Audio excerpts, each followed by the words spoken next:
Hello à tous, pour terminer l'année en beauté, on se retrouve pour notre tout dernier vendredi de 2022.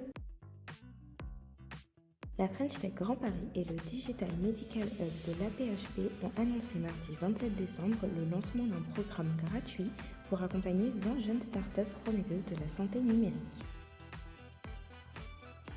Pour mettre l'intelligence artificielle au service de la recherche de nouveaux médicaments innovants, Oncodesign Precision Medicine et le laboratoire Servier créent FederEd, un campus virtuel à vocation internationale. Le géant de l'intérim Adecco vient de mettre en garde salariés et anciens candidats sur une potentielle fuite de données personnelles. En novembre dernier, certains intérimaires d'Adecco avaient constaté des prélèvements d'une cinquantaine d'euros sur leur compte en banque.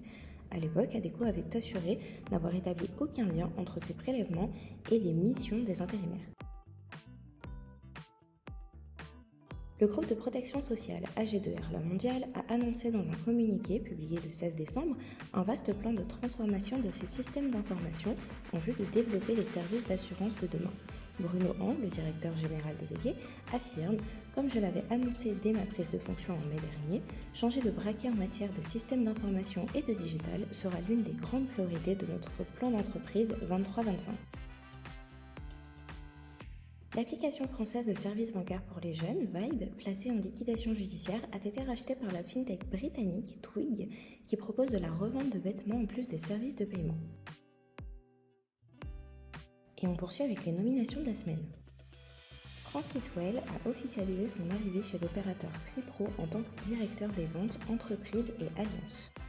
Guillaume Bray est nommé directeur des ventes ingénierie d'Aveva. Il est chargé de piloter la stratégie commerciale de l'activité ingénierie et de développer les parts de marché de l'éditeur britannique de logiciels industriels et d'ingénierie sur son périmètre.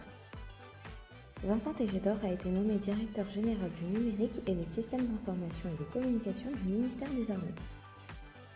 Emmanuel Neigelen est nommé directeur général de l'ANSSI par intérim.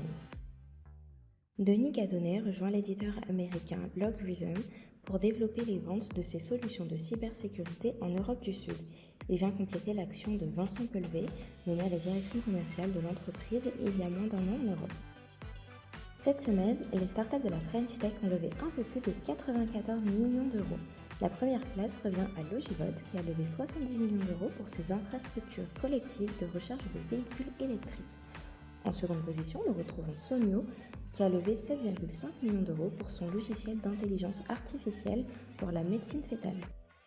Et voilà, c'est déjà la fin de notre vendredi. Rendez-vous en 2023 pour de nouvelles actus autour du monde de la tech.